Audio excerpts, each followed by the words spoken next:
Now, Syriza's pledges have found a willing audience for millions of Greeks. The last 6 years, well, they have been grim. According to UNICEF, the number of children living in poverty has almost doubled since 2008.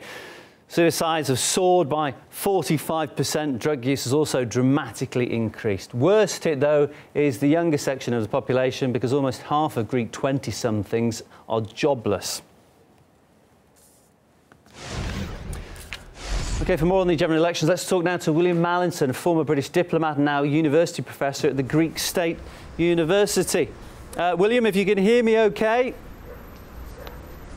I can hear you if you keep up that level of voice. Brilliant. Yes. OK, we're live on air now, and I'll just start by asking you, it seems as though the results, the official results we're getting in, they tally with the exit polls. We're talking about a clear lead for Syriza. If they do actually win, how dramatic will the changes be for Greece and for its relations with the EU?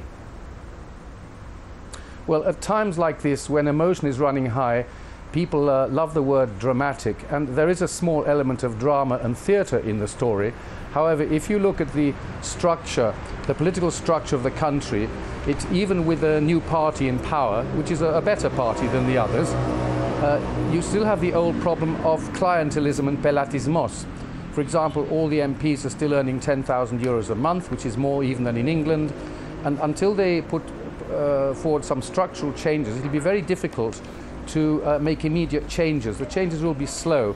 I view the question, however, as positive, because it does mean that the Greeks are prepared to jump not into the dark, but to jump into the grey and try to take their own destiny in their hands, because the other parties have quite clearly miserably failed. So that's my view at the moment. OK, now... You have to put the structure correct. OK, I mean, it's pretty unclear at the moment. It seems to be on a knife edge as to whether or not Syriza will get a majority in the parliament. Perhaps that's crucial. You can tell me better than I already know. Of course. If they don't get the majority, will they still be able to hold those promises, the bold promises they've been making? I think they'll be in a good position to. One reason is that, remember, that the party that comes first gets an extra 50 parliamentary seats. Now, even if it doesn't pass the 150 threshold, all it has to do is ally with independent Greeks who in some areas share the same views, and then they have a big majority. And so it will be possible to put through a lot of their policies, particularly on the euro and Europe and the loans. Perhaps on more internal policies it'll be a bit trickier, but not internationally. I think if they manage to get together with Kamenos and listen to people like EPAM, then they'll do quite well. We must remember that Greece, more than ever, is to some extent a prisoner of geopolitics and of economics internationally, more than it's been before. As any reading of, for example, a book like Financialization in the EU by Fouskas will tell us.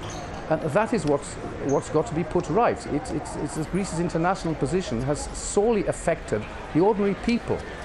And that's what this is all about. And I think that Syriza understands that. And so it's in a very strong position with Europe, because let's remember that the loan agreement signed in June 2011 was not legal. It was only signed by Papakonstantinou, the finance minister. It was never approved by Parliament and never signed by the President.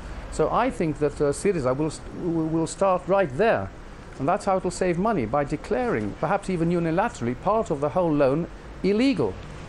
OK, William, thanks so much for coming on, giving us your thoughts. William Mallinson, former British diplomat and now university professor at the Greek State University. You're very welcome. Bye-bye.